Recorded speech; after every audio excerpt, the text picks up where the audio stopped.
குடியரசு துணைத் தலைவர் தேர்தலுக்கான வாக்குப்பதிவு இன்னும் சற்று நேரத்தில் தொடங்க இருக்கிறது. இது குறித்த கூடுதல் விவரங்களை மூத்த துணை ஆசிரியர் ஜோ மகேஸ்வரன் வழங்க கேட்கலாம். ஜோ மகேஸ்வரன், இன்னும் சரியாக எத்தனை மணி அளவில் இந்த தேர்தலானது தொடங்க இருக்கிறது? இதில் எத்தனை உறுப்பினர்கள் வாக்களிக்க இருக்கிறார்கள்? விவரம். பிரகாஷ், இந்திய குடியரசு துணைத் தலைவர் யார் என்பதற்கான கேள்விக்கான விடை இன்றைக்கு நாம் காண இருக்கிறோம். இதற்கான தேர்தல் வாக்குப்பதிவு 10 மணி அளவிலே நாடாளுமன்றத்திலே தொடங்கி இருக்கிறது. நாடாளுமன்றத்தினுடைய மக்களவை உறுப்பினர்கள், மாநிலங்களவை உறுப்பினர்கள், இந்த 2 ராஜ்யசபா லோக்சபா எம்பிக்கள் மட்டும்தான் வாக்களிக்க தகுதி பெற்றவர்களாக இருக்கிறார்கள். இதுல தேசிய ஜனநாயக கூட்டணியின் சார்பாக மகாராஷ்டிராவுடைய ஆளுநர் சிபி ராதாகிருஷ்ணன், தமிழ்நாடு கோவையை சேர்ந்தவர், முன்னாள் மத்திய அமைச்சராகவும் இருந்தவர் சிபி ராதாகிருஷ்ணன் போட்டியிடுகிறார். காங்கிரஸ் உள்ளிட்ட எதிர்கட்சி கூட்டணியினுடைய வேட்பாளராக உச்சநீதிமன்றத்தினுடைய முன்னாள் நீதிபதி சுதர்சன் ரெட்டி போட்டியிடுகிறார். 2 பேருக்கும் இடையில போட்டி என்பது உறுதியாகி இருக்கிற சூழல்ல நேற்றைய தினமே தேசிய ஜனநாயக கூட்டணி, இந்தியா கூட்டணியுடைய கூட்டணி கட்சிகளை சார்ந்த எம்பிக்கள் எல்லாம் எப்படி வாக்களிக்க வேண்டும் என்று மாதிரியாக வாக்குப்பதிவு எல்லாம் நடத்தப்பட்டது. நாடாளுமன்ற வளாகத்தில் தனித்தனியாக அவர்கள் எப்படி எல்லாம் நடத்த வேண்டும் என்றெல்லாம் சொல்லியிருந்தாங்க.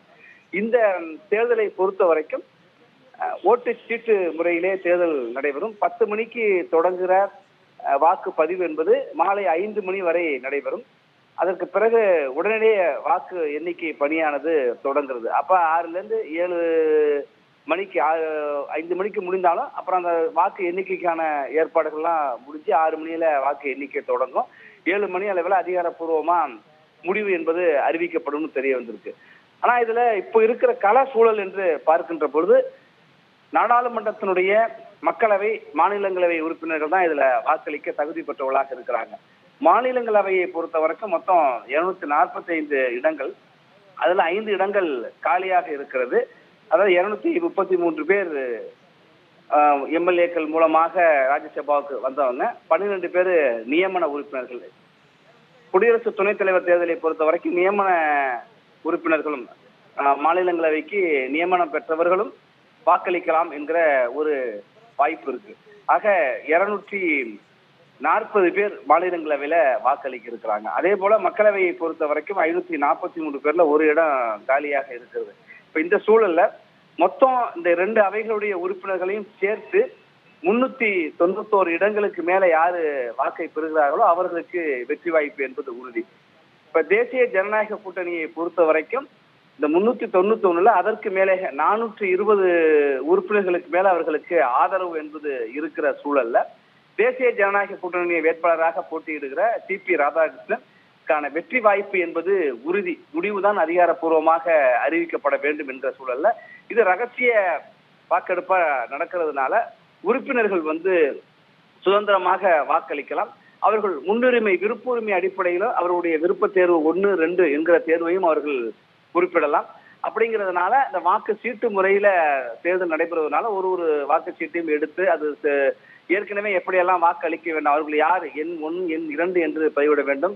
மற்ற குறியீடுகளோ கிறுக்கல்களோ வேற எதுவுமே அந்த வாக்குச்சீட்டில் இருக்கக்கூடாது. அப்படி இருந்தால் அந்த வாக்குச்சீட்டானது செல்லாதாக அறிவிக்கப்படும் என்றெல்லாம் ஏற்கனவே வரையறுத்திருக்காங்க. அந்த அடிப்படையில தேர்தலானது நடைபெறுகிறது. இதுல 2 கட்சிகள் தேர்தலை நாங்கள் புறக்கணிக்கிறோம் என்று தெரிவித்திருக்காங்க. அதாவது தெலுங்கானாவில் இருக்கிற பாரத் ராஷ்டிர சமிதி பிஆர்எஸ் கட்சியும், ஒடிசாவுடைய எதிர்கட்சியாக இருக்கிற பிஜு ஜனதா தளமும் இந்த தேர்தலை நாங்க புறக்கணிக்கிறோம் அப்படின்னு சொல்லியிருக்காங்க.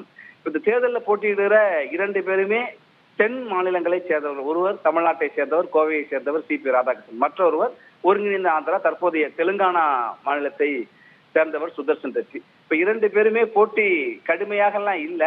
போட்டி என்பது வெற்றி வாய்ப்பு தேசிய ஜனநாயக கூட்டணியுடைய வேட்பாளராக போட்டியிடுற சிபிஆருக்கு தான் இருக்குங்கிறத நம்மளுடைய பார்த்தோம். இப்ப குடியரசு துணைத் தலைவரை பொறுத்த வரைக்கும் இந்திய அரசியல் சாசனத்துல அரசியல் சாசன முக்கியத்துவம் பெற்ற ஒரு பதவியாக இருக்கு. அரசியலமைப்பு ரீதியாக 2வது குடியரசுத் தலைவர், அதுக்கப்புறம் குடியரசு துணைத் தலைவர், அதுக்கப்புறம் பிரதமர் என்கிற அந்த வரிசை வருகிறது. அவர் குடியரசு துணைத் தலைவராக தேர்வு செய்யப்படுவதுதான் நாடாளுமன்றத்துடைய மாநிலங்களவைக்கு அவர் தான் தலைவர். அப்படிங்கிறப்ப மாநிலங்களவையை வழிநடத்தக்கூடியதும் அவர் தாங்கிற ஒரு கூடுதல் பொறுப்பு இருக்கிறது.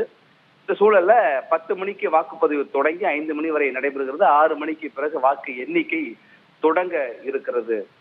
பிரகாஷ்.